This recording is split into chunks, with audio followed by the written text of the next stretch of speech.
3, 2, 1. Blast off. 3, 2, 1. Welcome to the Hub Podcast. I am your host, Janie Pastor. With me, you're with me. Same as always. What's going on today? What if I just at the start of the podcast You broke into song? I would question a lot of things.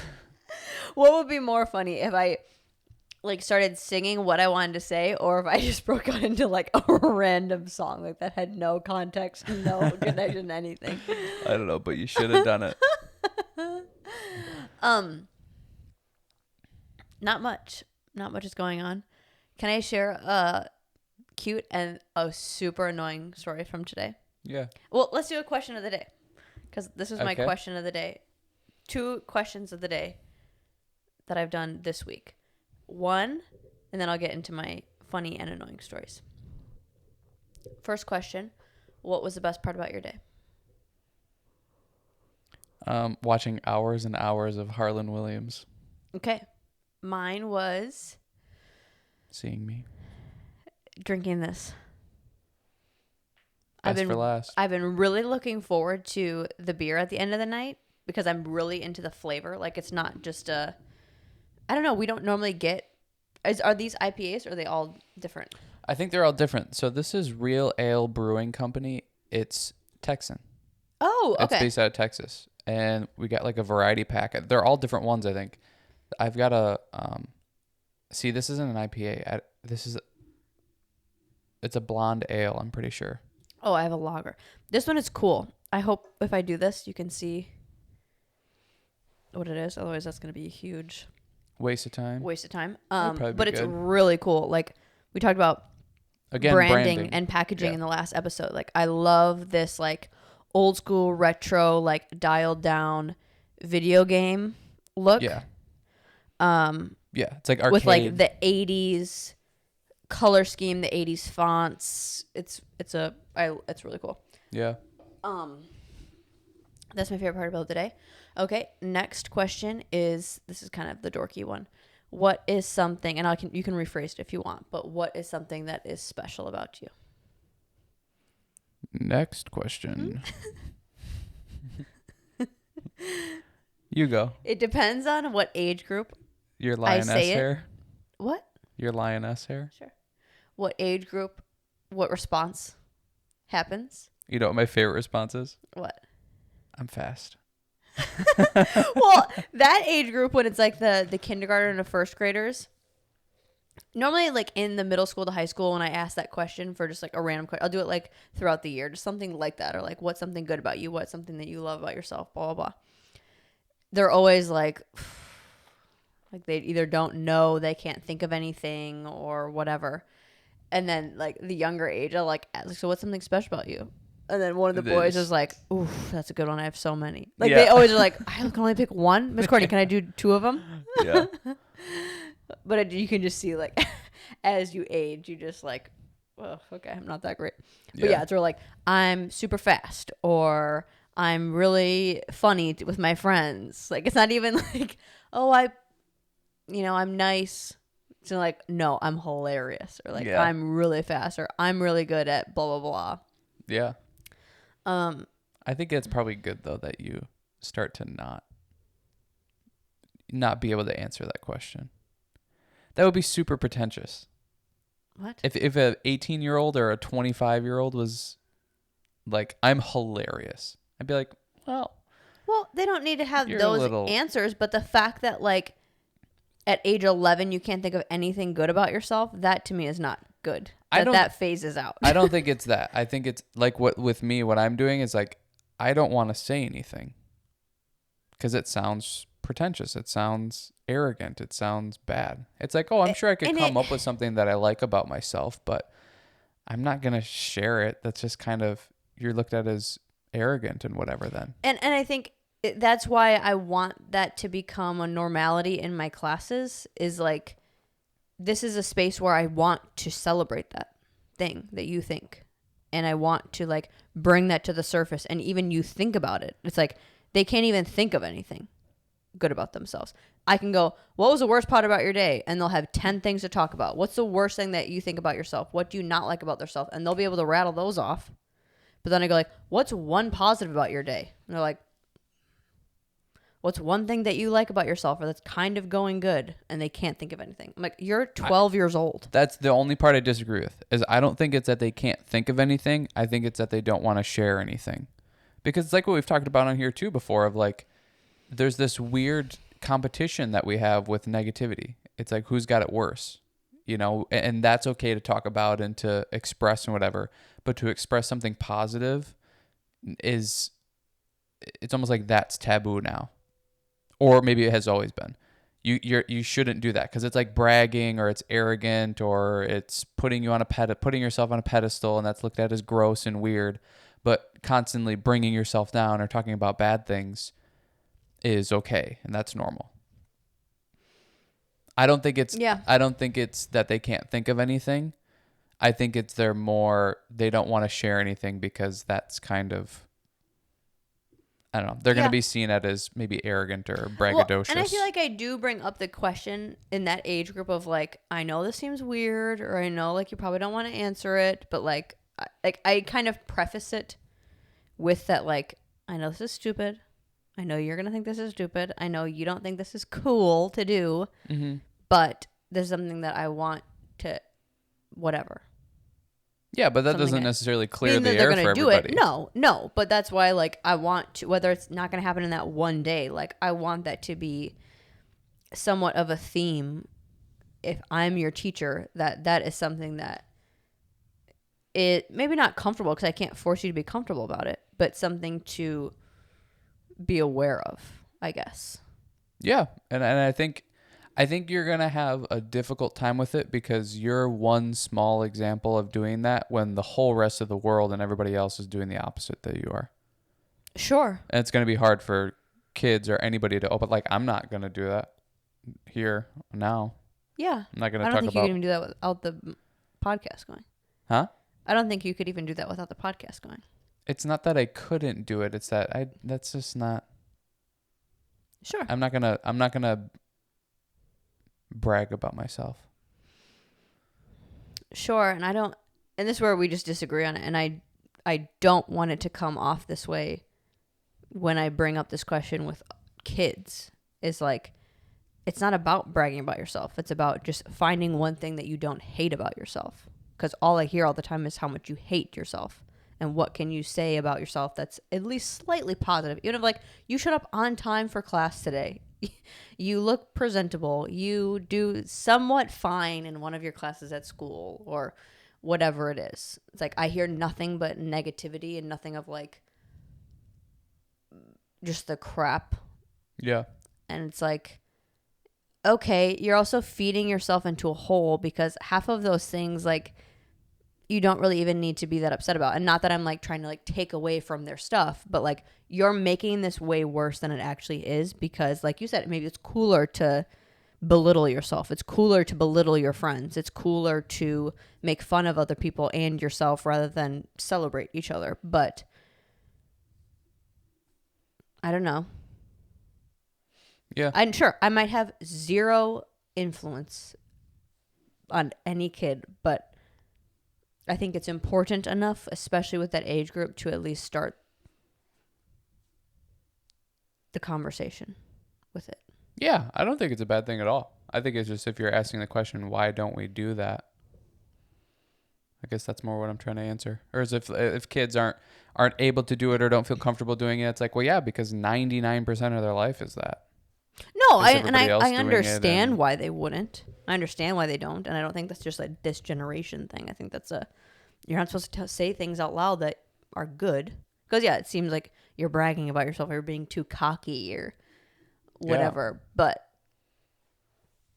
yeah, I also don't want to create a space where you can just talk shit about yourself either. You know, it's like I don't want that to be cool. To where it seems like a lot of people or places that they go to, that space is like, no, you should talk shit about yourself. or you should feel bad about yourself. This, like, whether it's social media or at school or whatever, it's encouraged to, you kind of like you said, like, it's the fight to whoever has the most problems. It's the fight to whoever has the worst looks or whatever. It's like, well, You I really definitely get don't. that much of that? Oh, yes. Yes. Not a lot in the class that I teach right now because I don't have a lot of that age group besides my Thursday classes, which I'm like barely there for right now. Mm-hmm. But yeah. This is a like as soon as they turn like 8 to 9, it's when it goes downhill. For girls especially. I was gonna say, this is a legitimate question. Do you think it's because it's girls? Yeah, probably. I'm sure boys would be more boastful for longer just because it's like there's tangible things that they can talk about of like, I'm good at this sport. I'm good at this thing. There's evidence to show because my team has won, blah, blah, blah. Well, and for males, it's also, everything is competition. It's about, everything is about being better at it or, you know, the best at things that, like, I think talking about it or expressing that you are is kind of like it's competition. It's competition all the time. The strongest, the fastest, it's like the kind of caveman mentality a little bit. Is it's like you want to be the strongest, the fastest, the, you know, one who gets the girl so you can reproduce and you can, you know, kill the tiger and all that type of stuff. And that is like, that's just competition all the way through, all the time. That I think it's probably more likely or more common that boys think or feel or express that they are good, they are better. And I think girls maybe get beat up a little bit more in that sense of self-esteem and stuff. Sure. Yeah.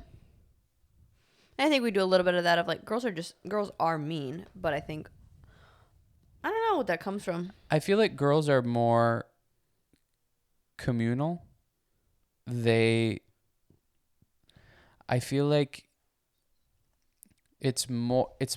we really want the approval of other girls. Maybe it's that you want the approval or you feel like you need each other to survive.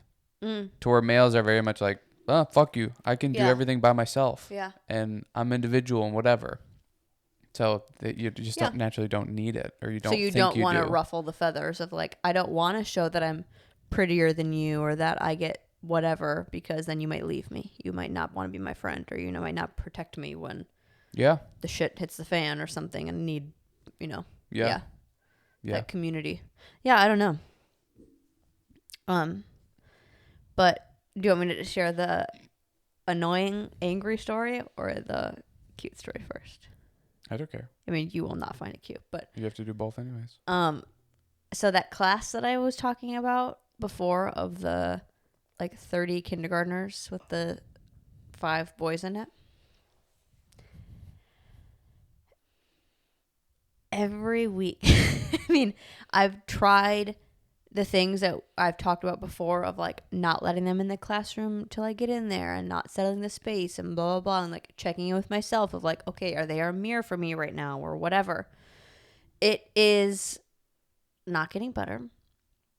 But today I was talking and they were kind of being crazy per usual. And I was like, okay, guys, can you go to your spot for the start of the dance? Whatever. One of the boys goes and just like walks over to get a drink. I was like, no, can you please go back to your spot? I never said anything about a drink. And if you get a drink, then everybody's going to run over there. Like, we're just not following directions. The other boy walks over, picks up his water bottle. And I was like, guys, I just said no drink. Can you please go back to your spot? Looks at me, then takes a drink, and then just walks to a spot. The anger filling my body in that moment. And I was just like, I don't, and it's like one of those things where it's like, okay, what am I doing wrong? I want to like, a teacher that I would admire or, have worked with before. Like, what would you have done? What did I not do in the start of the year to set them up or not set them up to think that's fine? And granted, they're 5-year-old boys. But still, like, to be that snide but also clever to like, you're 5. You know what no means. If it's like I'm talking to the 2-year-olds, okay, whatever. But like to look at me and then take a drink of water.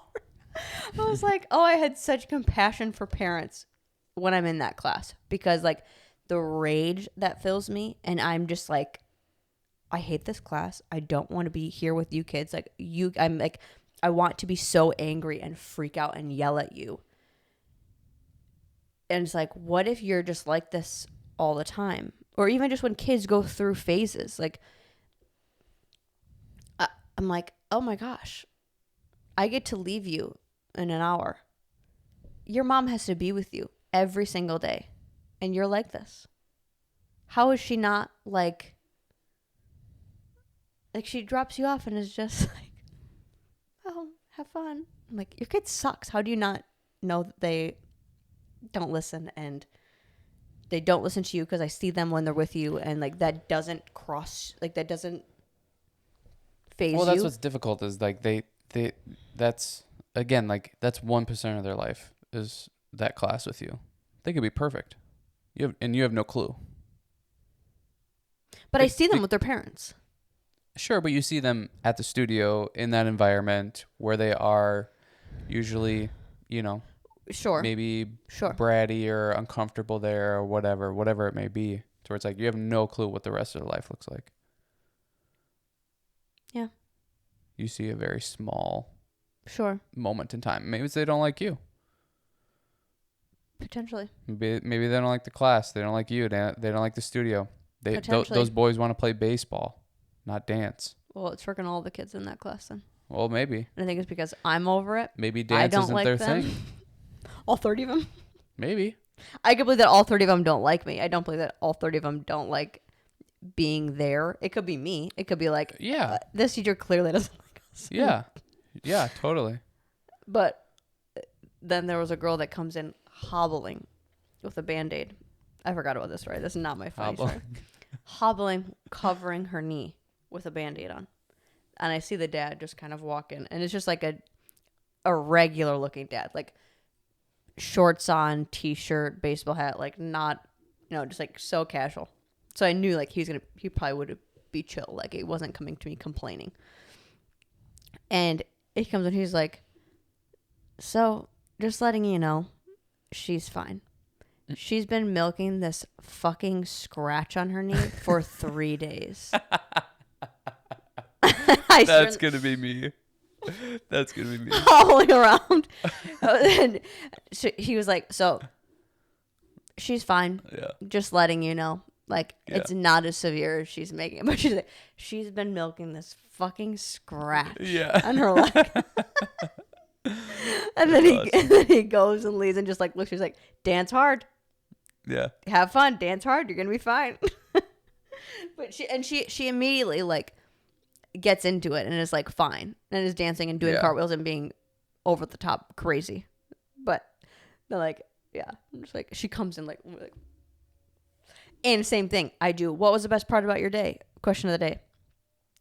I don't have a good thing, but I have a bad thing. How old is she? I know she's going to talk about her knee. Yeah. I know that's what she's going to talk about. I was like, you don't have anything good? Not just like a tiny little thing. And she goes, no. And I was like, okay, what's your bad thing? And she tells us, like, I was in gym. And she's like, the whole you got this scratch. I was like, this scratch is really big to you. She's probably 6. Yeah. But then do you see the mirror for yourself in her? I don't think I would come in like hobbling with a Band-Aid. No, because the mirror would be, I would sit there hobbling the entire class. I would commit to the scratch. I'm not going to pretend that I'm in pain and then pop up into a cartwheel as soon as my parent leaves the room. Oh, I'm not I've got a the faker. example for you. I'm cold. Truth. I'm cold. Truth.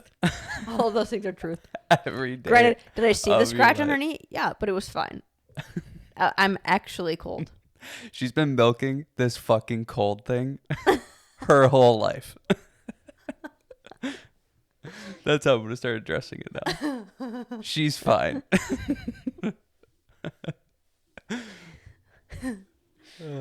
But the cute thing, I was actually so proud of most of them. But I was in the 2-year-old class, like the toddler class, and I set up like little discs or like little spots or whatever, like in a straight line, so that they had to like weave in between them and, like walk on their toes or walk on their heels, whatever that we were working on.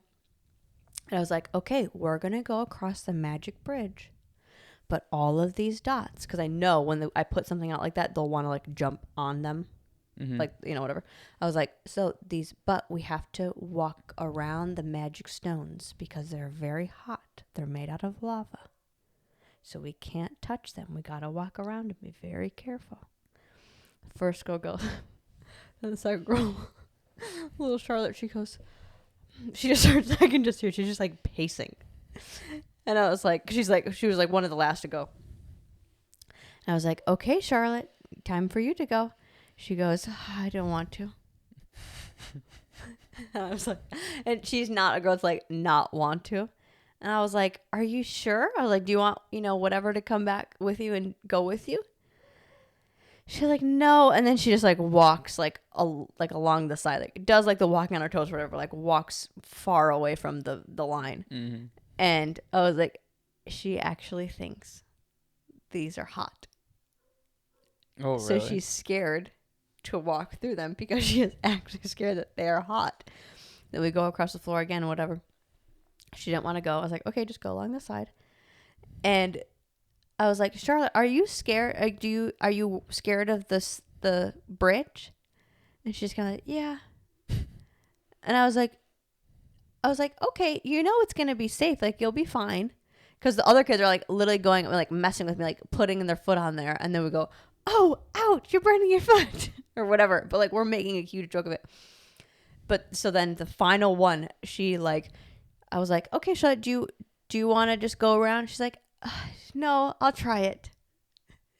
And so she goes and she like does a couple and then like walks away and then does a couple more. She's like, I did it. I walked through them. I was like, I am so proud of you. You're so brave. It's like the fact that you thought those were burning lava rocks and you're like, nope, I got to do it. I got to walk through. But just like every single time, like she was looking at the other girls like, are you freaking crazy? Yeah. Those are hot lava rocks and you're just fine with it? Yeah. I was like, gosh, the fact that you like, you believe that. And like just the innocence and the sweetness of that. She was like, you know what, Miss Cordy, that seems a little intense. I'm not gonna not do it. I'm just gonna walk around, but not for me. I don't feel like the hot lava rocks is my thing for today.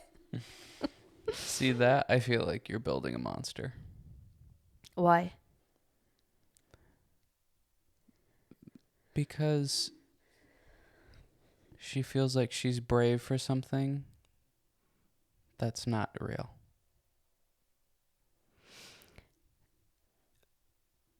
Sure, but for her that like I made it.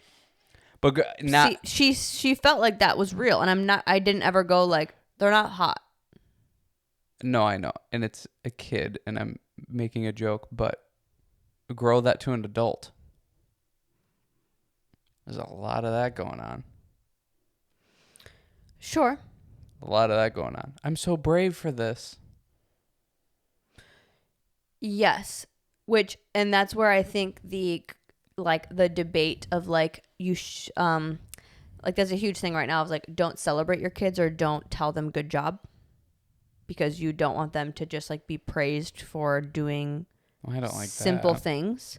Like don't praise them for doing their chores. They're supposed to do their chores. Don't praise them for picking up. They're supposed to pick up. Just say thank you, not good job. But this is where I agree with the way that I don't know, you praised her or whatever, is this was a big deal to her. Yes. It's like what they say with kids all the time is like, just because you're the adult and you know that this is not a big deal, if it, mostly when it's something bad, when it's something like they didn't get the color that they wanted, you as an adult go, well, this isn't a big deal. This doesn't matter. But to them, that's as big of a deal as like, you losing your house to a tornado or something. It's like that's that big to them. So you need to manage what is that big to them. And it's the same thing with the bravery thing of like, that was brave for them to do that, thinking or knowing that, it was hot lava or whatever. But I do get what you're saying of don't, and I know you're saying it as a joke, but that's something I very intentionally think about with that kind of stuff is like, I don't want to overpraise it of like, I'm not going to make an extra effort to praise her for that. But in the same way that I make up the story that it's hot lava, even though that's fake, it's creating an image in their head that's more fun and more whimsical and it's exciting. That the task is to sit by the green wall and wait for your turn. There's a check. You go across doing the task that is at hand. That's a check. Doing it appropriately, and maybe it's like doing the weave or most of it and not just like walking on it and being like, I don't care what the prompt is. I'm just going to do whatever I want because that thing's fun. There's a check. To where that is like, that's going to set them up for following directions, listening, being patient, having to sit there for a long time, for having a 2-year-old walk across a freaking bridge that takes so long, and them having to sit there and be patient and wait for their turn and give respect for their friends. Where she comes into play, so zoning out, where her thing comes into play and where depends on the situation of technically she wasn't listening. Technically she wasn't doing the task at hand, but understanding from an adult perspective of like, I can tell that she actually believes this and that she is maybe a little scared to go across. So I could either go, no, it doesn't matter, just go across the bridge. You think you're going to burn yourself, but just go for it. Showing her that this is a safe space, I'm a safe person, this is a room and a whatever, that you can share that and you can feel those things and it's okay. We're going to create an alternate solution. And you created an alternate solution by, I'm still going to do it and do the task, but can I just do it over here alongside the dangerous bridge that you have set up for us? And then still celebrating when she then comes on her own to, okay, no, I'm going to try this thing. I'm going to challenge the thing that you're giving and everybody else is doing. I'm going to do it myself. Celebrating the fact that, not that, oh, she went across the bridge and da-da-da-da, and you faced your fears and blah, blah, blah, but that you came to that conclusion. Granted, she's not figuring this out, but you came to that conclusion on your own. You came up with a solution. You did the task. You completed it. At what point do you feel like that is just way too much to wait for somebody to do all that? Because I totally get it for kids and for children. Like they don't know. They are learning. They are growing. They don't understand that that's maybe actually not hot, which I guess you could explain to them, like, this is just a game. It's not actually hot, but it's, fun to play and be a part of it. Or do it the way and approach it the way that you did with it. But at what point is it like, now you're 35 and the society's being told to work around these people like this? It's like, you're too old now. Like, no, this is the way that it's done. This is how you have to do it. Let's move forward and move on. We can't cater to your every need. Because it comes back to the balance. There's that aspect of the class, and there's that specific scenario, and that was the one activity that we did. And then you also have, right when we start class, we sit in a circle, we do attendance, we sing a song, we do another song. You have to sit in the circle. You have to put your shoes on the green wall. You have to put your water on the green wall. You have to choose your own spot, choose your own color, put it on a dot, and that's where you stay. Same thing with when we do our across the floor. You can't just run around and do whatever you want. When we're doing this task, you are listening, you're following directions. If you don't want to, this is what we're doing. So it's not just like, oh, sure, you can do, you're scared, you want to just go along the side, or you just don't feel like it today. Okay, that's okay. Having the balance of, this is a specific scenario where you think you're scared, let me see how this plays out, how I can guide you, how I can support you. Of right in the first time that she wanted to go across and I could tell that she was scared, instead of going, just do it, or here's an alternate solution if you just avoid the situation, where can I help you? Where's the support? Can I have one of the other girls come back and just do it with you? Yeah, to but show you. How long does this last? You know, so that's what I'm saying is like, you have 35, 40-year-olds that are acting this way still.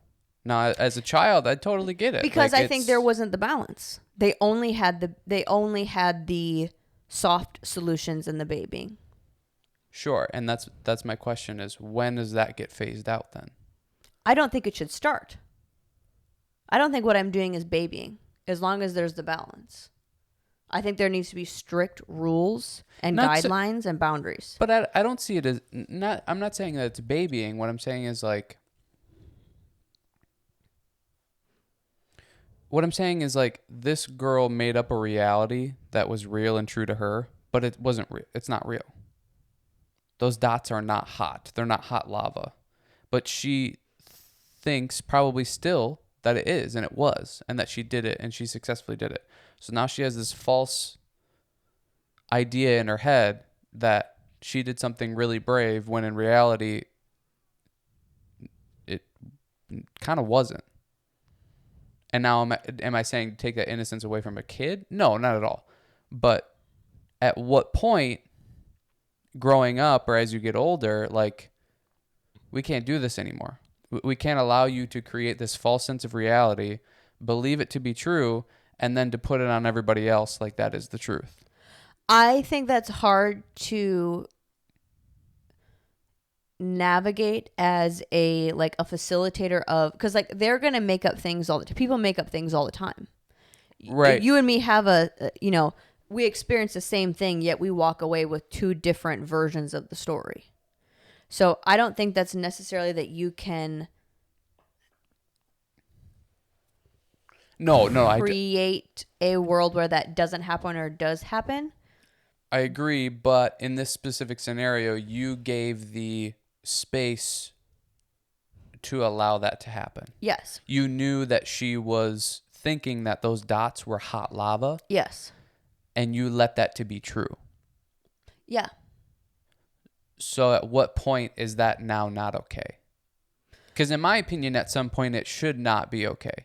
With this age group, no. Like, that's probably more of a win of her feeling brave and becoming more brave, even though it's maybe a thing that's made up in her head. At this age, I think that's probably more beneficial than... it's like the whole Santa Claus thing.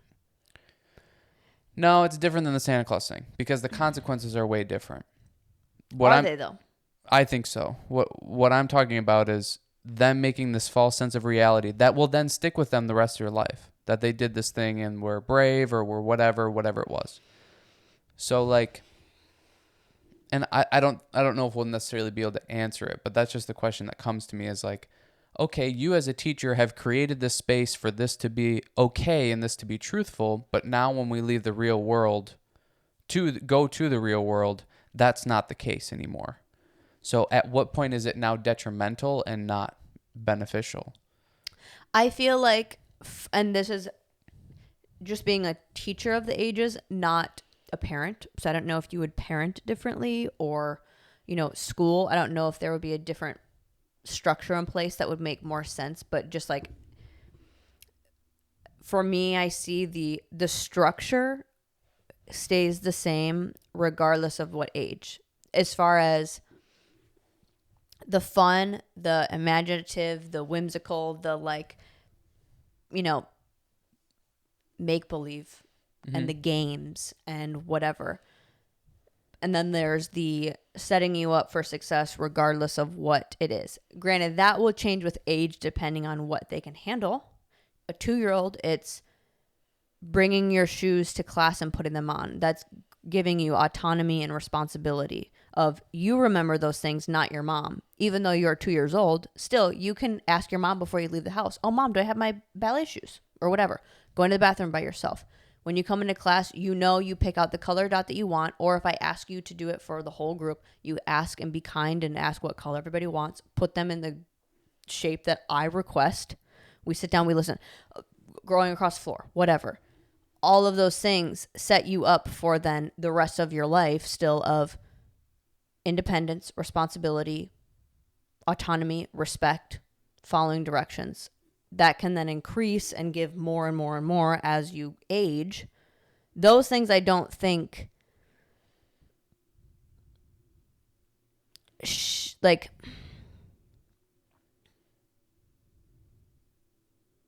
I guess okay, that's not the problem.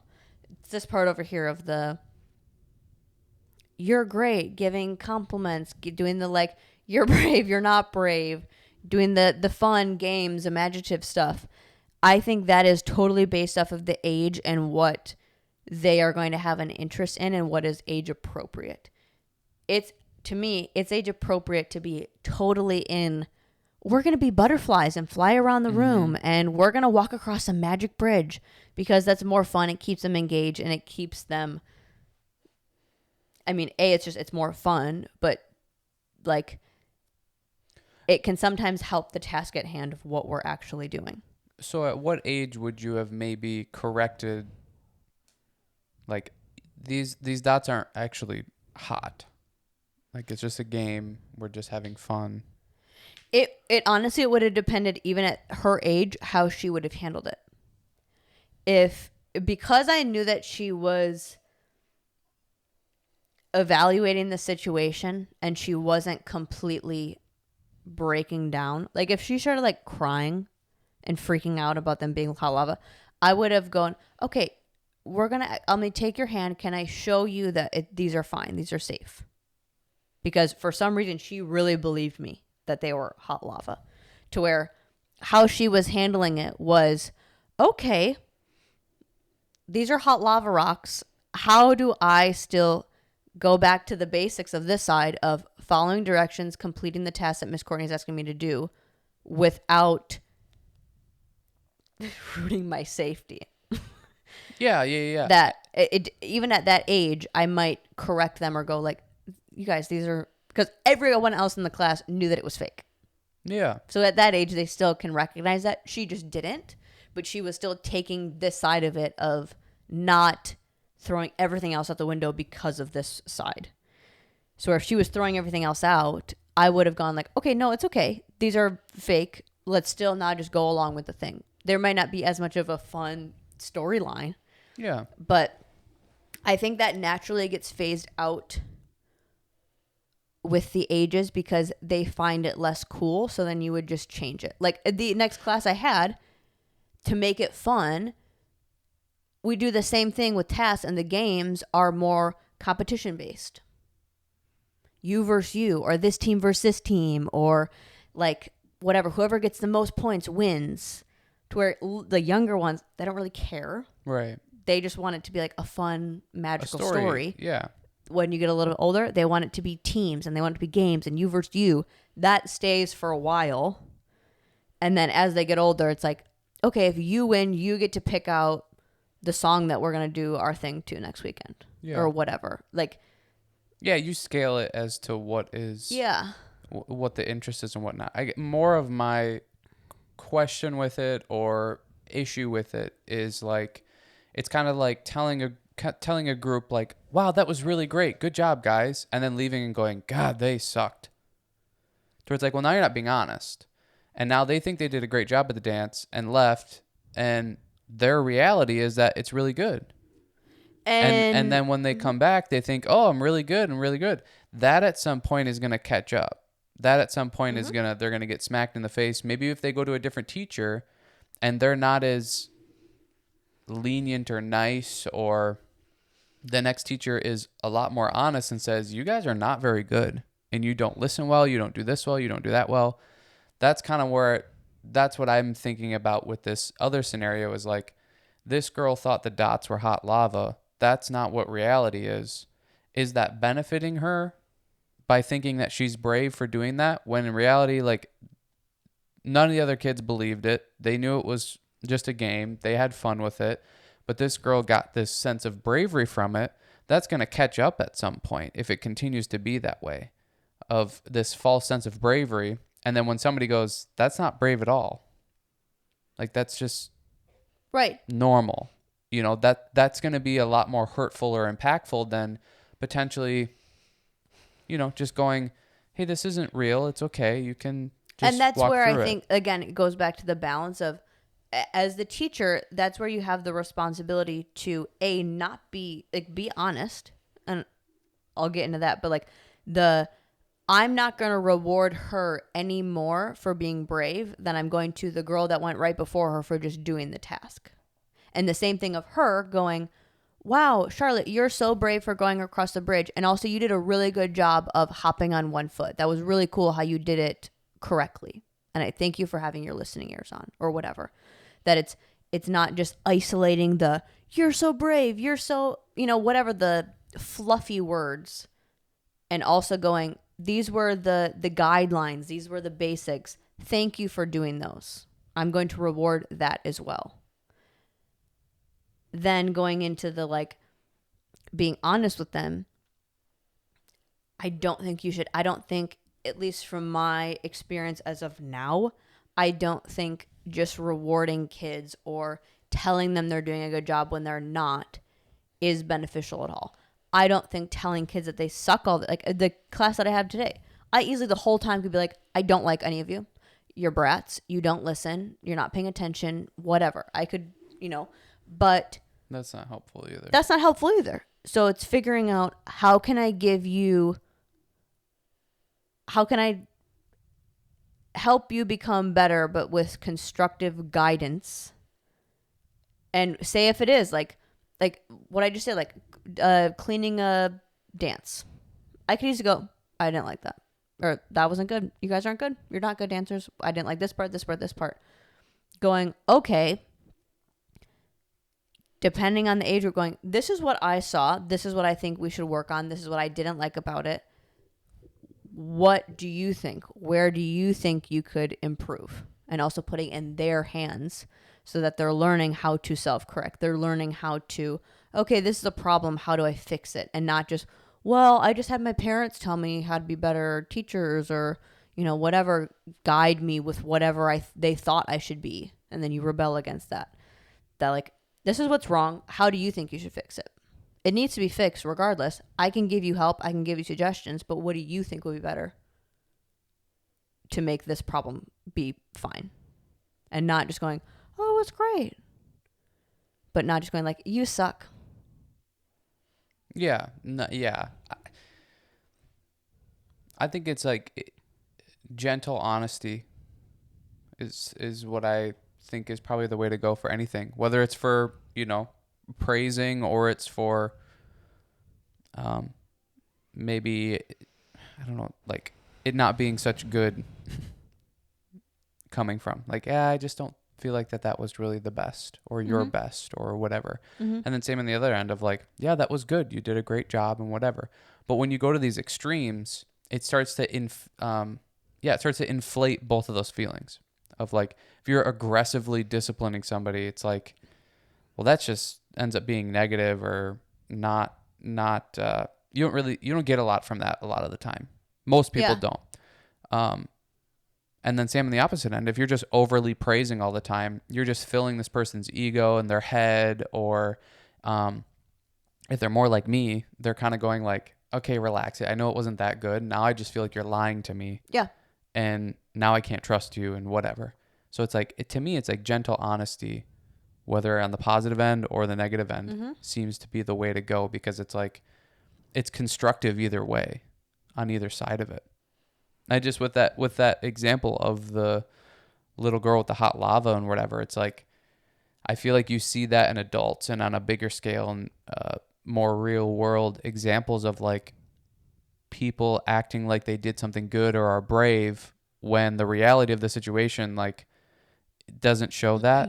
It's they're living in their own reality and claiming that they're brave for something.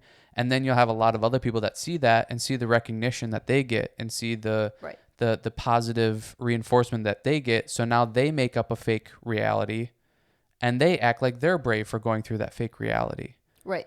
And now we just have all these people that are living in this not real world, Yep. in this false reality in their head, acting like they are these stand-up citizens or these brave people or these, amazing, wonderful people that have been through things and have succeeded and blah, blah, blah, blah. And it's like, you're not even in reality, person. You have Yeah. no idea what's going, like, you're claiming you're brave for something that literally doesn't exist. Right. And it's just like, and then it's been this weird spiral snowball. It's like now TV networks fall into that and buy into that. Sports buy in and, they buy in and fall into that. And it's this whole weird social norm of like, you just have to give into it because you're going to get ridiculed or yelled at if you don't. Oh, you really want to support this company? They don't believe in so-and-so, or they don't believe, they aren't happy for this person, or they don't do that. It's like, well, this is all just weird. Like, they're making up this false reality and then claiming it's real and true, and we all have to follow it now. Mm-hmm. And that's what worries me with doing that with kids, is it's like, when is it beneficial and when is it no longer good? When you have 18, 19-year-olds that think they're so brave for showing up to class on time. It's like, what? No, this Right. this is like the lowest, bottomest Yes. level requirement that you could do is just show up on time. Yes. Like, that is so simple and easy. Yes. But you have these kids that think like, wow, I'm so good for doing that. It's like, no. And that's where, like I said, with the balance, like praising both of those, if not equally, but the standards higher. Of like, I'm going to praise the kid that is listening and paying attention and following directions way more than I'm going to do the kid that's like phenomenal at the skill. Because that's going to take you outside of this classroom. Sure, if that other kid is not also doing those things. Sure, but even if they they're are not paying attention or listening, they just happen to have the talent or the skill at the time. correct. Yeah. Correct. Yeah, yes. But it's most of the time it's not the same person. Yeah. It's the kid that's crazy and just super talented, and then it's like, yeah, but you don't listen and Don't you listen, aren't don't paying attention. Yep. You don't you show know, up on time. I don't, yeah. Because they know they're good. And that is something that I have seen transition a lot over the more recent years, to where, like, when we were growing up, it was, no, the kid that was dedicated and showed up and was responsible and put in the extra effort was the one that was talented and was the one that was, most of the time, I think, like, their hard work showed off or paid off, to where I'm seeing a lot more now where those things don't add up. It's the good kid good as in talented kid, that they think, oh, well, that's all I need to have. I just need to have talent. I don't need to work that hard because I'm here because of the talent. You're going to keep me because that's the praising of the flashy thing means more than being a good person and being responsible, showing up on time for your job, doing the bare minimum. I'm just here because I'm good at something. I don't need to be good at both things. When do you feel like you saw that transition? I mean, I don't know if I could like put a specific year on it. I want a specific year. I want it to the day. In Wisconsin, in California, in Texas. It's very consistent in Texas, but I feel like I probably started noticing that a little bit more in California. It wasn't in like the California kids, but that time frame. Like, I really noticed that, like, on the work weekends. Like, those kids that are like company kids, competition kids, dance is their life kind of thing, that the good ones are always not good at anything else. So do you feel like it's more you got into a different role in the dance world and saw a different side of it? No, because I've been paying it, like, say, like, me being an assistant before, like, I was keeping tabs on all the other assistants, just like, Do I think you're good? Do I think, like when I'm assisting with you, like, do I feel like we're at the same wavelength? Are you doing the same things that I'm doing? Are we picking Sure, up on the but same things? do you feel like at that time though you were more focused on yourself compared to now where you're more focused on No, because teaching I and feel like growing I other was people? always focused on the whole picture. You think so? 100%. Yeah, because I mean, if I was just focusing on myself, like half of the stuff that I did wouldn't have mattered because it wouldn't have like helped me in any way or made me like look like a better assistant or Like what things? like, and this is things that I teach them now, but like bringing like this is gonna be so, no, it's like the inside baseball, like what are you even talking about, who cares, but like say with the teachers, you're there to assist the class, but Yeah. I'm seeing it as, no, this is a company, this is a business, these are clients, and even though they are kids, we still want them to have a good time. So A, they come back, and so B, they have a productive time of they're looking at us, not the teachers. They're looking at us wanting to be us. So how can we create that relationship with them, not just like, oh, they're these like really good dancers on stage that I have to watch. It's like creating relationships with the kids. It's Yeah. like there are some kids that I know by name from 4 years ago because every time I'm there in that city, I make a point to talk to them, to talk to their parents, to talk to their studio directors. Yeah. In Okay. class, making that connection. When you're in class, like bringing a pen and a water to your teacher, paying attention to what time they get in and out of class, where they go next, making sure that they have a snack to go for the next class, or like making sure that Carrie is always kind of feeling stable and comfortable. And before you leave for the end of the night, asking if she needs anything, asking if anybody that's like on the higher level, what they could do or what you could do to help everything run smoothly. Asking, oh, who are the studios that are here? What studios could I pay attention to? Or Do you feel like it's the kids then, like just this generation of kids, or do you feel like society's formed differently, so it's just people are, coming out of their shell more? They're just more, feeling confident, or you know what I mean? Like, cause like if before the kids that typically were, well, okay, so why is that the case? The kids that are showing up on time, they're listening in class, they're doing what's instructed of them. Why are they not better than the kids that aren't doing that then?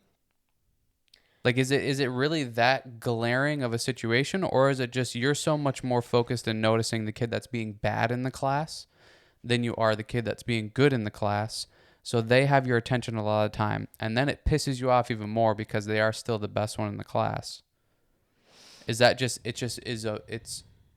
it's more of your attention, and it's emotionally hitting you more, so it seems like there's more of those kids? I don't know, and it's not a like every situation is like that. Like I have a girl in my ballet. I have two girls in my ballet class. That's like one is on the company. She thinks she's the best. She talks as if she is, and thinks she pretends like she's like the assistant to me, even though she's 8 years old, to the rest of the 8-year-olds in the class because she's on company and she thinks she's better. She is the one that doesn't listen. She's crazy. Comes in whenever she kind of wants, blah, blah, blah. Another girl listens anytime I say something. She responds to me. I say, get in, like, do this thing. She is there. She is the best one, and I reward her for that heavily. Like, she has every solo and everything we do. She's front and center, and I give her all of the praise for that. She's not the best, but I know she will get there in time, but these other skills are more important to me. I think I can't say this for just kids in general because I guess I wouldn't really know. I feel like in the dance world, we praise or we have been praising more of the skill rather than the person, to where I think the person that is focusing on like showing up on time and being respectful and responsible, they're not as good because they're trying to focus on all of those things. To where, like, say maybe in our day or like when we were 4 or 5 years ago, the talent level that is now was not prevalent back then. Like dance kids are way, way, way better now, but they also don't do anything else. Like you can't count on them for any of the business side of it, or like even the simple things of what you do as an assistant of like, hey, just maybe look around at the kids sometimes. They don't, because they're just like, I just need to be good. I need to be like, I'm here because of my talent and my skill, not because of who I am as a person. Because they don't think that that's like necessary. To where when we grew up, it's like, no, you have to be the full package. We'd rather you be less of a good dancer if you can do all of these other things as well. To where I don't think the training is there or the praise is there of the balance. We're just praising the bravery and the talent and the you crush everybody around you. Do you really think that makes versus that much of an impact? Like somebody you're so focused on the skill and the talent that like trying to be a good person is taking away from that? I personally don't believe that. I've only seen the data that it does. See, I don't believe that. Because going back to what you said, when they get into the real world, they don't know how to keep up. Because now you doing simple tasks of showing up on time, doing the job with integrity and responsibility, doing work, showing up for the overall picture is required now. To where it's like, it's not hard to find talented dancers, athletes. There's a bunch of them, especially now. To where it's like, we need you to be all of these other things too. And that's when they start to scramble to where even in the work weekends, all of our best dancers will not be hired back because of these other things. So it's like when it comes into like, okay, then where do we draw the line or where does it need to be phased out? It's like, well, they're going to struggle when they have to do real adult things, especially if they're not going to be dancing for a career. Like, all this stuff only matters now, and you're not good at this stuff. Your dancing skill doesn't matter anymore. I agree with you, but what I'm saying is I don't think that them trying to pay attention and listen in class and show up on time and do those real adult things, I don't think that takes away from their talent. It doesn't take away from it until their talent doesn't matter anymore.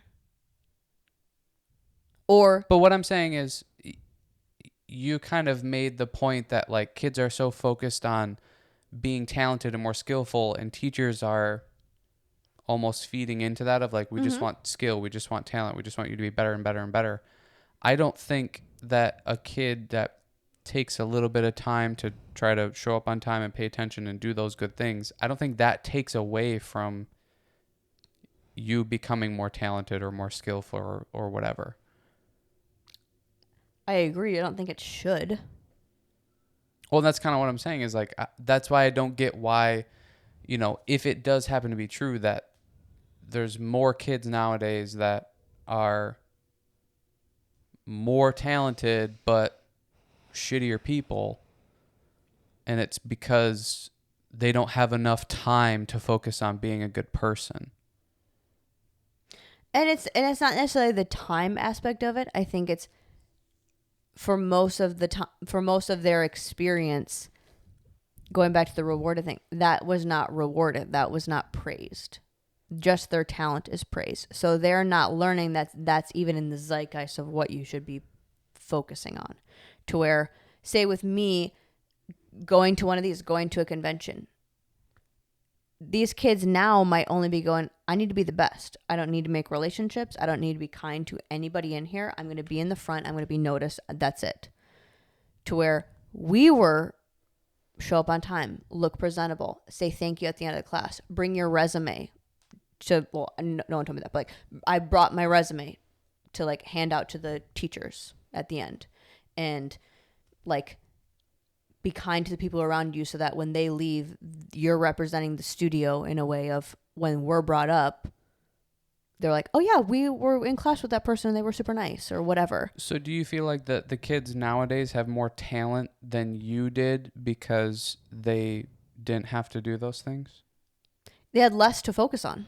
See, I call bullshit on that. I don't think that's real. Maybe. I don't think that's true. Because especially when you're talking about those things of like showing up on time and like paying attention in class, those things will make you better at what you're doing. They'll make you better at what, well, if you're not paying attention in class, you're not going to get that much better. If you're not paying attention in football practice and basketball practice and you just think you're talented, like that's going to catch up. Sure. And again, the paying attention and showing up on time, like those are basics, I would say, for a very younger age group, to where the basics of a 15-year-old is different. I don't get what you're saying. To where, yes, the basics like, of a 8-year-old of like, okay, yeah, show up at class on time, that's going to make you a better dancer, da da da. But then like a basis of a 15-year-old of like, you're representing whatever company you're with. You're representing yourself as a brand of, you show up to these events or whatever, or like you're coming to a job as an assistant. You're here with this company. You're not you as an individual now. You are now this thing. You're now this convention. Yeah, but paying attention is still going to make you better versus the kid that's not paying attention. Is it going to make you better at the skill or make you better all around? I think it's make you better all around. I don't know if it's going to make you better as a dancer, as the skill. But if you're taking a class, that's what it is. But you're not just taking a class. You're there as a worker of the whole event. I guess what I'm saying is when a kid shows up to your class, they're taking your class for whatever reason. Mm-hmm. The kids that pay attention are probably going to get better and be better at some point than the kids that are not paying attention. And they're just riding off skill and talent. And if we're just focusing on that specific, I agree with you. What makes it confusing then? What makes it confuddled? Because I think there's way more than that. There's way more than what? Just like paying attention and showing up on time. To boosting your skill. What else? What else makes you a better dancer? Take away from the work, and we're just talking about like, you come to take my class. Yeah. It's like,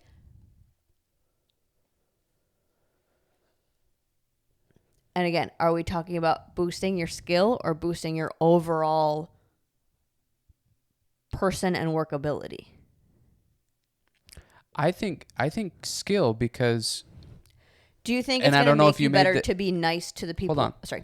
I don't know if you still believe this, but you said earlier, like, kids are more talented these days, mm-hmm.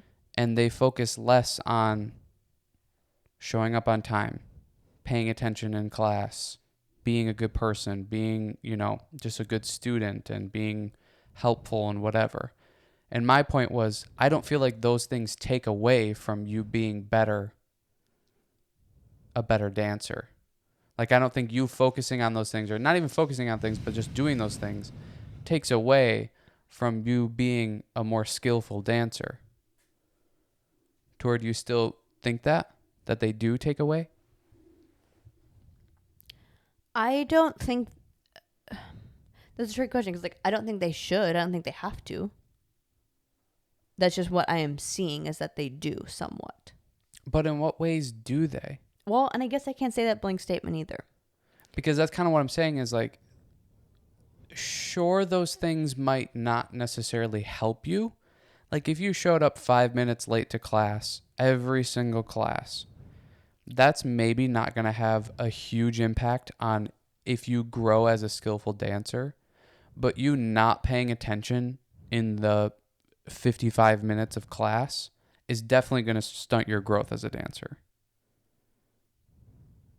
So if you have a kid that mm-hmm. is, maybe they're 8 years old and they're just leaps and bounds better than the other kids. Okay, so take that can I cut you off? Take that example. That kid that shows up 5 minutes late to class. It's not really going to matter for their skill. They're missing 5 minutes. Mm-hmm. But if that kid is still getting praised on their talent when they show up for that 5 minutes late, for the rest of the 55 minutes that they're there, they are praised for how good they are. They are now learning, I can show up 5 minutes late because it doesn't matter, because I'm good. And it's when those little things whether it's being 5 minutes late, or you're talking in class, or you're being mean to other students in class because your talent is carrying you everywhere and that is being praised, you're not getting called out for all of the other things, although they're little things that like, oh, you're just 5 minutes late. Oh, you don't say thank you after class. Oh, you give people a hard time. Oh, you don't dress whatever. Mm-hmm. You don't go over the top and try to help the company, the studio, the team, whatever. Those things start to become a part of who they are as the full package. Mm-hmm. But they go, the full package is my talent, because that's what I'm praised at with all the time. To where I can't use that. I can't use just that. No, I agree. And what I'm saying is those things that they're, being shitty to other students, those 5 minutes they're showing up late, if they were better at those things, that doesn't take away from them becoming a better dancer. No, it doesn't. And that's what it seemed like your point was earlier, was like, well, paying attention to showing up on time and paying attention in class and being nice to your friends takes away from you being a better dancer. You know what I mean? Mm-hmm. And I just don't think that's true. It's like, whether I'm nice to you or not doesn't have a huge impact on whether or not like I'm, I don't know, good at doing the dishes or something. Mm-hmm. It's like, sure, if I did the dishes all the time and got focused on it and got really good at it, I would be better at it. But me being nice to you or not being nice to you doesn't really have an impact on that. So I might as well be nice to you. Sure. It doesn't take away if I'm nice to you. It's not like it's so much extra work to be nice to you. You know what I mean? I agree. I think, yes, what I was saying before is incorrect. I don't fully. And I don't know if how you even I was said explaining that. It. It just seemed like you were kind of alluding to that. Right. And I think how I was explaining it makes it does sound like that. And that's not, I don't agree with that. What I will still maybe but maybe that's going on in their head.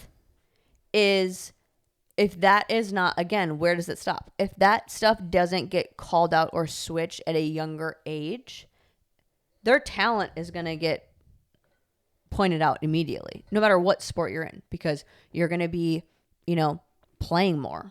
You're going to be in the front. You're going to be your talent naturally gets called out more. That if that gets not called with the coaches out, that I had. Okay, well, good. They've given good coaches. And that's what I think is kind of the huge point or statement is it's the stuff that you do. This isn't about being a better dancer. This is about being a better person. And just because you have more skill doesn't mean you're going to be front line and center. No, I mean, this job that I'm doing right now is a perfect example of that. Granted, I have I have a few of them that I like and I want to bring back because they are the full package. But if they were just good dancers, we have a lot of good dancers that I'm not going to have come back and work with us next year, because if you're only good, like, there's so many good dancers out there. It's like a dime a dozen. But to find like people that can represent the company that it is and do all of the other things. Yep. It's like the me thing. Anybody that's like a part of the thing now, like, we were not the best dancers, but we did all of the other things that was more valuable, and it still is more valuable. But what I was saying of the, like, if that gets praised as they're younger, that doesn't phase out. So then the things that they have to focus on external to their talent start to become bigger. It's not just showing up for class, remembering your stuff. It's like you're representing a company. How do you talk to an adult when you're 15 years old when they have a problem? How do you, even at a studio, like, you're representing a studio by you. Say you go to one of these events or one of the things, you go to a job, but they know that you're a part of this company. You're representing that whole company. That is a taller task and maybe a more of a stressful situation to think about when you didn't get prepped for that at each of these little phases, because it was your talent. Well, now you're an adult and you have to have the talent plus everything else. Now you have to like put in extra brain power and energy to focus on the everything else because that talent isn't really carrying you anymore. And that this to me kind of brings it full circle to what we were talking about at the beginning, is like, as parents, coaches, teachers, like, you are there to create a reality that will somewhat stay consistent throughout this person's whole life. If you are making this false reality of like, we only care about your skill, we only care about your skill, be as shitty a person as you want, show up late, as long as you have the skill, you'll be fine here. And then they get out to the real world and realize they come across companies like that you work for, or other ones where it's like, no, we want good people, and we want people that care about other people and are going to help and not just be selfish and be for themselves. So it's like, that's where this, to me, it's really important that you make sure that these kids know what the real reality is, so that when they get to adult level, or, you know, whatever, somewhat adult level, 18, 19, they're starting to get into the workforce and whatnot, they're not shocked and stunned that, well, I can't show up 15 minutes late and just dance my ass off and be better than everybody else, and that carry me through. It's like, no, Right. because guess what? We got 15 other ones that can do that, but they are nice and they showed up on time and they did this and they did that, and they are better than you, you know? So it's like, you're not setting these kids up for success if you are just creating these false realities for them and then letting them think that they're succeeding in that. Yep. Because then they get smacked in the mouth. Yep. And I think that's where, like, the whole setting your kids up for success thing, setting them up in a way that, not that so they're like, you're babying them and you're plowing the way into the world, but going, life's going to hit. I'm not going to be there with you.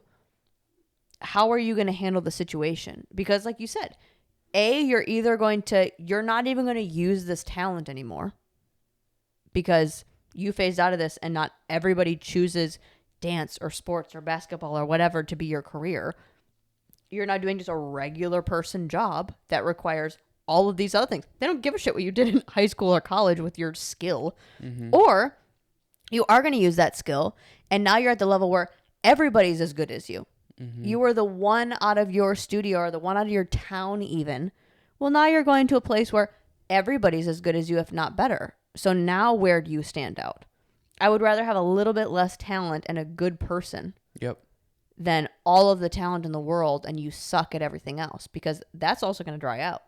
This will not dry out. This will only improve. That will get worse. It's kind of like and I'm seeing it as like a company aspect of it, or a job. Where is my investment going to go? This is going to build. This is going to phase out. Simply just your body is going to stop doing those things. Yeah. But also, like, I can find a bunch of other people to do that.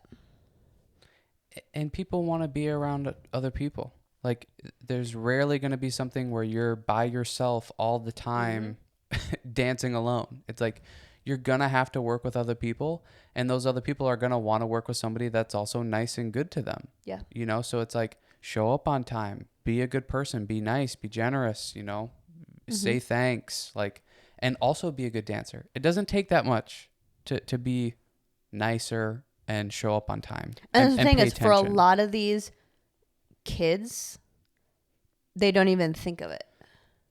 Yeah, because it's not getting rewarded a lot of the time, like you said. I don't know if it's not getting rewarded, or if it's not rewarded as much, or they don't care about it or whatever. But like, yeah, it's not even in their natural, I don't know. Like, well, I think you have a generation of parents that were told to go be whatever you want to be and chase the stars, whatever, that they are maybe somewhat doing the same thing for their kids, but they're trying to make it a reality for their kids now. So now it's like, it's not about being a good person. It's about be as good as you can be and get to where you want to go. Yeah. You know, it's like, I mean, we just saw Will Smith smack Chris Rock on stage. That's not a good person. That's not what a good person does, but we still see him as, you know, a nice guy or a happy figure of some sort, or but like America's dad or whatever. Do we? Maybe not anymore. It's like, again, you were built this persona but your back to the basics of being a kind person can wipe all of that away very quickly. And yeah, exactly. And I think that's what, but parents are wanting their kid to be the next Will Smith. They don't want them to be a good person that works in a factory. They want Will Smith to be their kid. Yeah. You know? So yet they're not making the connection of like, no, to get to that level, you have to be a good person. No big person is, I mean, unless you're playing the game, but. There's a lot of big people that are assholes. You're right. Maybe most of them. You're right, yeah. Self-indulgent and...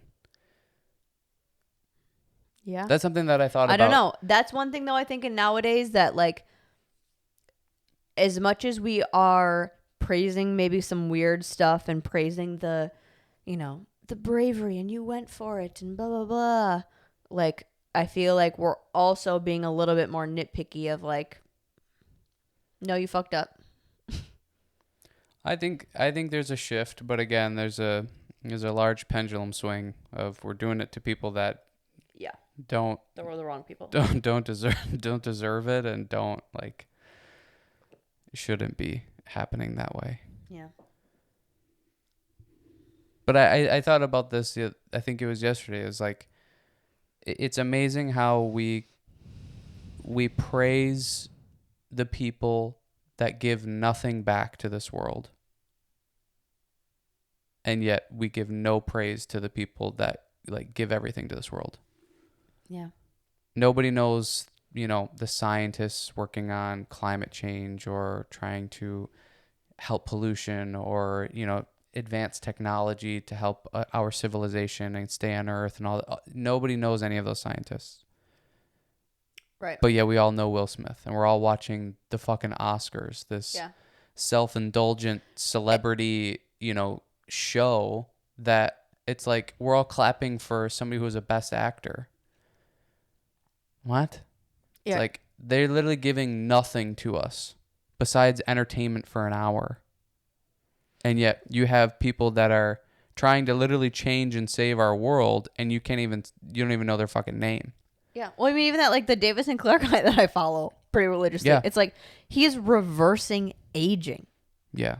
And yet, like, we'll spend way more time into researching Botox and all the different serums that we should be putting on our face and blah, blah, and not like, or even that, like we talked about that with like watching March Madness. It's like, how many people know an athlete's name or a household name, even if it's like they're not even into that sport? Like you probably could name one major athlete of every sport, potentially. Yeah. But like, could you name even one person that's working on global issues? Could you name one person that's working on like how to help our future, or someone that's like you just said, smart or a nerd? Yeah. It's crazy and it's sad and it shows you, but that's part of what we're talking about. It's like it shows you that parents want the next Will Smith. They want the next, you know, Nicole Kidman. They want that life for their kids now. They don't want the life of, you know, because it used to be like it was really honorable to go into the military. Yeah. That was a lot of honor. You know, thank you for sacrificing your life or your future for the country. And now it's like, oh, nothing else worked out for you? It's like worthless. Yeah. It's like, you know, it almost means nothing to people now. And that's sad and that sucks, because who's going to serve our country then? I know Will Smith's not going over there. Chris Rock's not going over anywhere. Yeah. You know, Nicole Kidman isn't. None of those people are. But that's who you praise. It's like, it's weird. Weird. Makes me feel gross. Yeah, because it's like, again, what's... like you were saying with the kids, like, where does it stop? Where does it need to stop? And I think exactly. That probably has always happened. Like, we can name famous musicians and artists from decades and decades. We know who the movie stars were. That's something that's very much in the zeitgeist because it brings us joy. But it also used to be like they were superstars and they were in everything. Now it's like there's again a dime a dozen kind of thing for the talent. Million actors, million actresses and stuff. You know, it was like, you know, it's almost like it used to be like, you're gonna try to be a professional dancer? What? That's insane. No, just do something regular. To where now it's like, you're not trying to be an artist. You're not trying to be an actor, a comedian, an athlete. Like, Like, oh, so you're not following your dreams? yeah, exactly. And it's like there's no value in, no, I'm going to work for a factory so that you can get your, fucking pots and pans in a day from Amazon. Do you like that? Because that's what I'm going to go do and help do that. Yeah. Not be an actor or actress, I would love if my kid was like like a scientist of some sort, or like loved. I would love if they were a super famous actor. I mean, That's really what I'm going to push. Someone in education. So, like, I would, for my genetics, not gonna happen. But I can dream. But I hope that that's like something that they find. You never know. I don't think something they find interest in, and I don't know. Just enjoy. Well, I also feel like I want to promote the excitement of learning with my kids. Maybe not like, I don't know, like you have to be good at this, you have to be smart, you have to da-da-da-da, but just like constantly learn and find the joy in that. Not like, well, you should learn, so do it. But like actually have a genuine interest in it. Yeah. The idea of exploring, and there's always something more to learn about. I hope that stays. Or I hope that like I can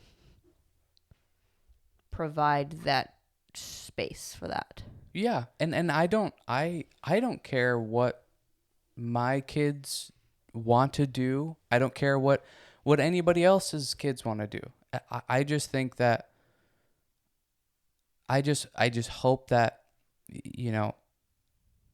I raise them in a way that giving back is something that's of importance to them.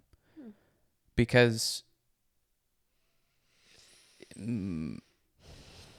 there's a great quote. I'm not going to say it perfectly, and I don't remember who it was, but it was something about like a real man plants trees before he dies so that the generations before him have shade. And it's like, that's what we should be doing. Mm-hmm. And I've said it like a billion times. I never use this word, but the self-indulgence of everybody now is just, it's so gross. It's like, I'm going to make as much as I can in this lifetime, consume as much as I can before I die, and leave nothing to anybody else. And it's gross. So if my kid wants to be an actor, amazing. If they want to be a piano player, if they want to be an athlete, do all those things or any of those things. But just plant some fucking trees before you die.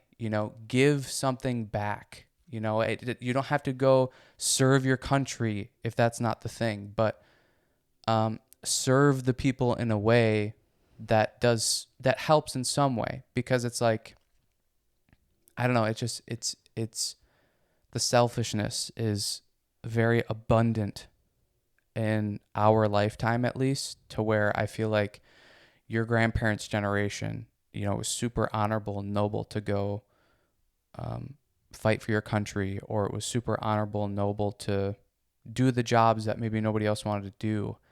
And people got honor for that and praise for that, and they don't anymore. And it's also like, don't give anything to anybody, because I don't know. It is like, who can win the most, who can gain the most. And that's who we praise, unfortunately, is whoever is winning the most and doing the most. And we're not praising the people who are giving back the most. It's like, it's amazing to me of how many issues people have with somebody like Elon Musk, but they have like no issues, or not a ton, not as many that are vocalized about somebody like Jeff Bezos, where it's like, Musk has given back a ton, and he's trying to build tunnels in California to help transportation there, and he's trying to do all of these different things to where, and this could be my lack of knowledge, but from what I know of Jeff Bezos, is it's like, he hasn't given back that much, yet like there's not as much hate about him or towards him as there is Elon Musk. And it's like, yeah, so why would anybody try to do anything good if it's like you're gonna get hated on? It's, I don't know. It's gross to me. It's the whole like classic saying of like, leave this place better than when you came into it. Yeah. And I think we're now treating it as like, oh, well, the next generation will figure it out. Like, Yeah. the people, I think we do have a lot of like, I want to leave a better place for my children, but I think it's in ways of social structures and social issues, not like, yes, it is social structures, but we're maybe focusing on the wrong things. Like, we're feeding into the symptoms rather than the core issues. It's like, we're going to keep fighting and putting band-aids on these symptoms, but the main stuff of like something like that, like, praise your children on being kind, praise your children on being good people, not the success and the awards that they get. Yeah. It's like, I would much rather see my kid be kind to someone on the playground and be kind to someone at school and share and create community than like be the fastest kid in the grade. You know, Yeah. like, I because want them again, to it's be like, fast, but yeah. you being fast is not going to affect the world. No.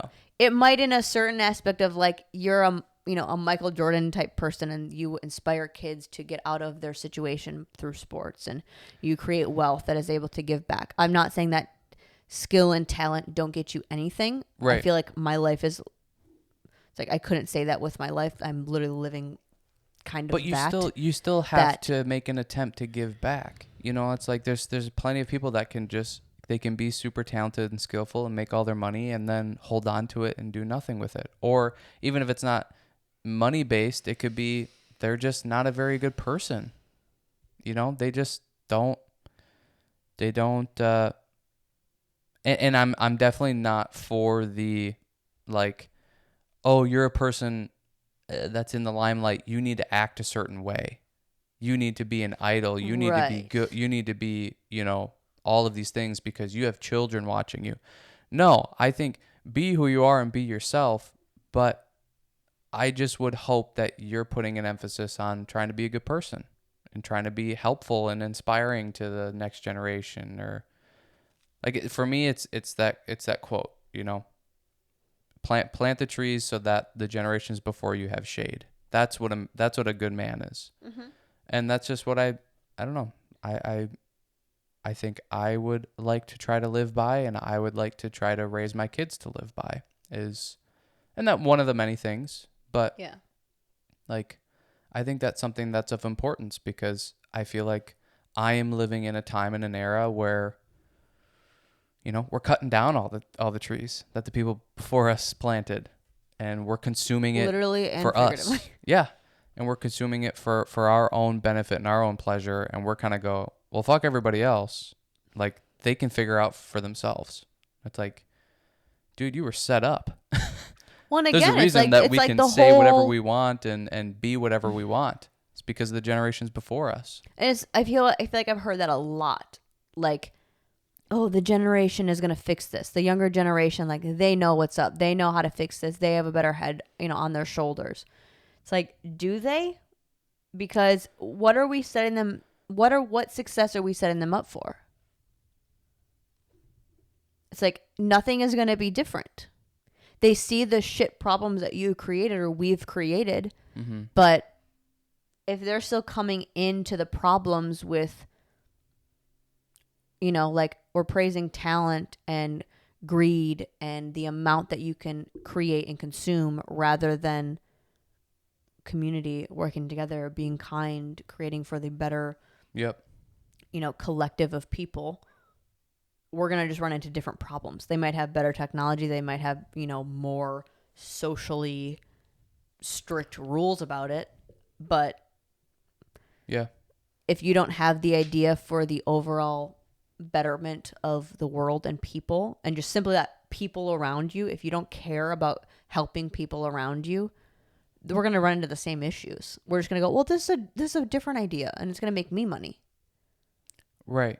It's like, well, then we're in the same spot with just new technology. I think the tree example is perfect because it's like, I feel like this generation is cutting down all the trees and using it for its own benefit, to where now the generation coming up, they have to go through so much more suffering. They have, it's like if you literally go down to the basics of that quote of like a generation that plants trees and gives shade to the generation before them. Well, now that generation before them comes up with shade. If they were to just plant more trees, then the generation before them would have more shade. And that cycle could continue. But what this generation has done is cut down all those trees for their own consumption. And then they're just going to die and leave nothing. To where now this generation that comes up has no shade. They're going to have to go through the suffering and do the plant with no shade, plant trees that they'll never see grow. They'll never see give shade to the next generation. And that's a super honorable and noble task, but it's a lot harder to do when you have no shade. Mm-hmm. To where it's like, just give back. Instead of focusing on growth and expansion, which is what every generation should be, of being better than the one that came before you, improving and creating better things, we're fixing, like, you have to fix the problem before you can evolve. Right. You have to, exactly. You have to fix the problem before you can move on, rather than there's no problem to fix. Just keep moving forward. Yeah. Just plant more trees and you're good. Plant more trees and you're good. It's like, now you got to suffer. Yeah. It's like, I don't want to do that. Yeah. I don't. That's what I see out going on right now. And, I don't want to be a part of that.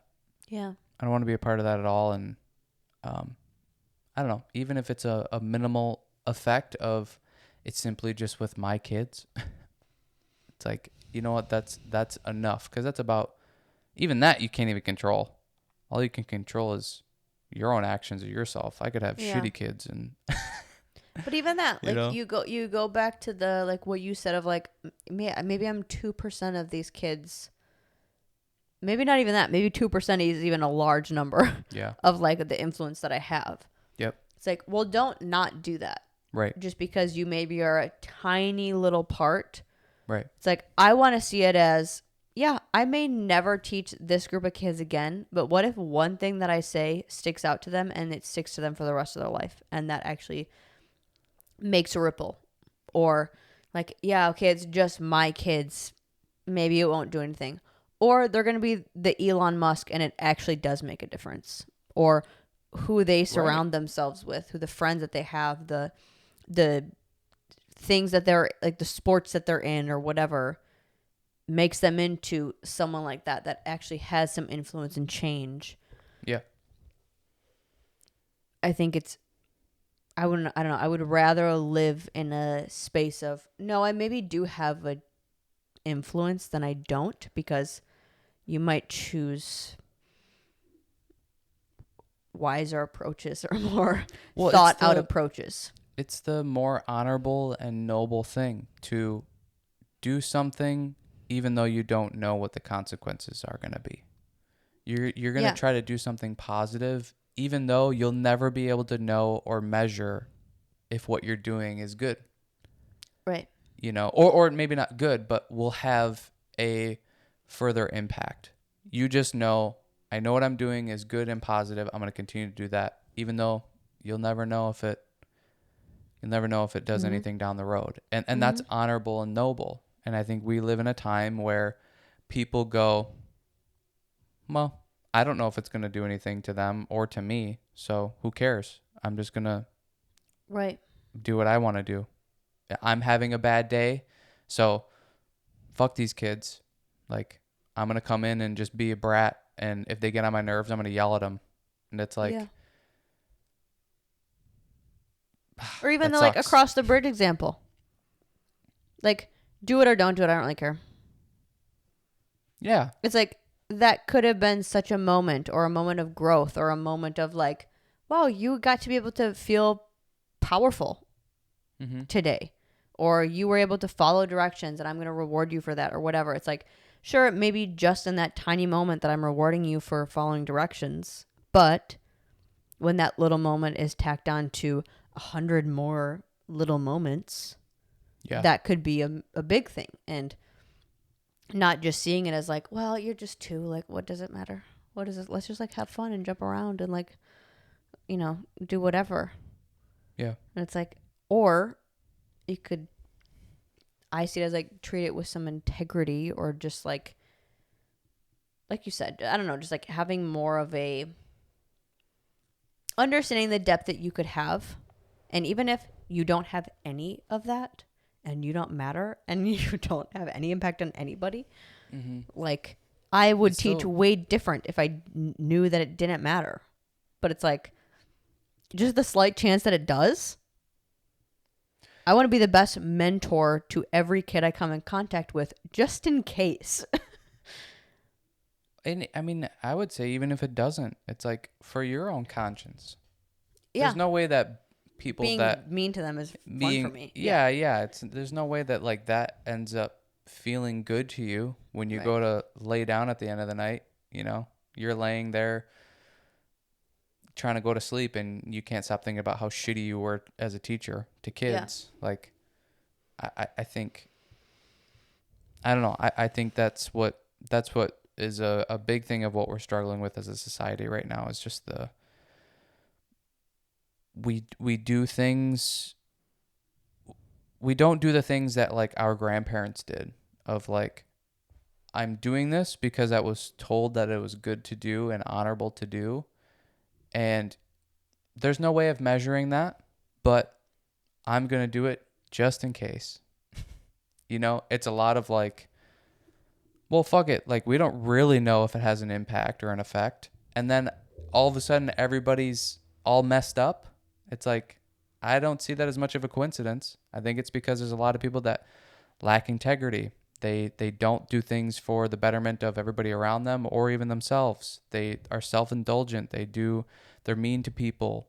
It's like, that's a recipe for anxiety, depression, not having friends, not having a good work environment, crime, all of these bad things that are happening.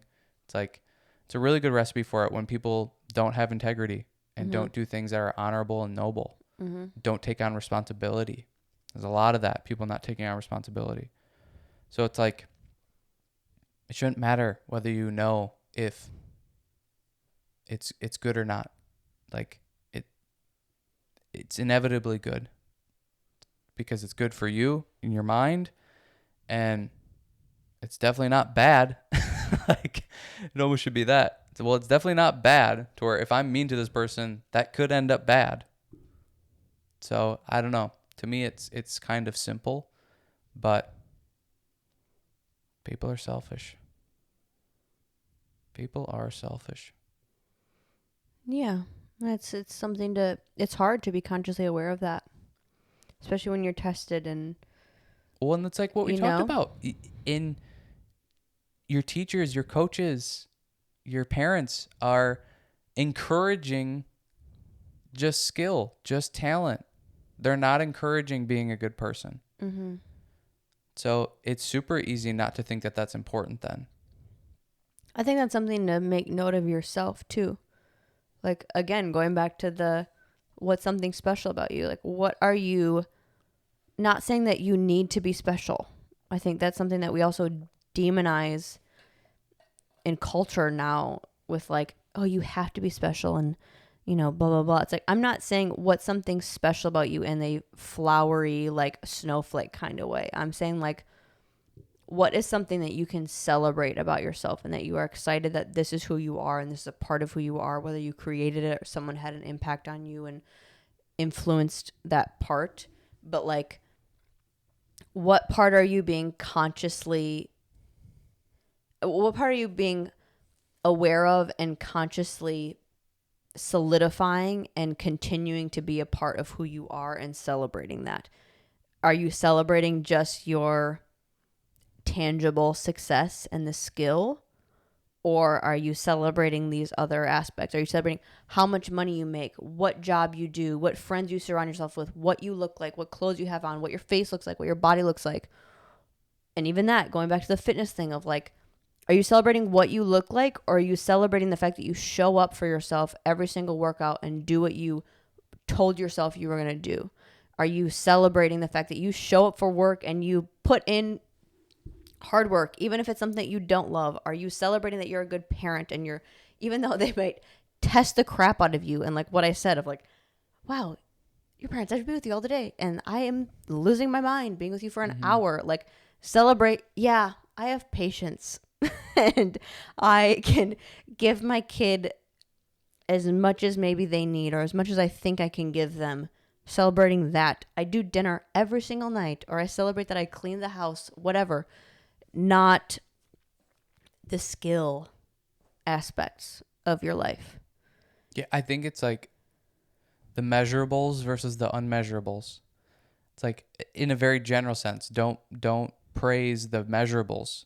Money, success, awards, the watches, the clothes, the shoes, the cars, all the things that you mentioned, toward the unmeasurables, being nice. Like uh, all of the other things. Yeah, being nice, being kind, being having integrity, taking responsibility. Do you show up to the gym? Like, are you committed to your word? Are you impeccable with your word? Like, you can't really measure those things.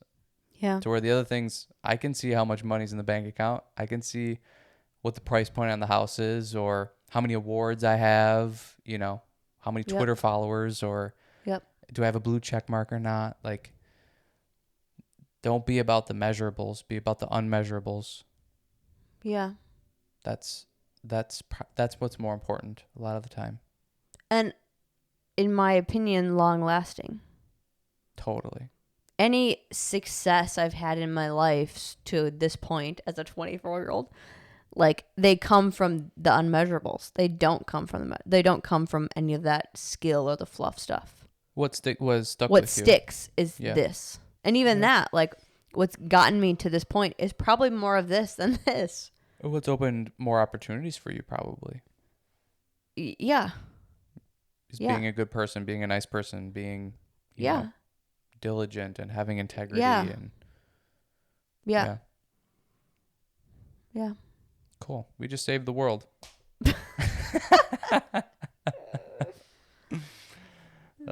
We have fun. Yeah. All right.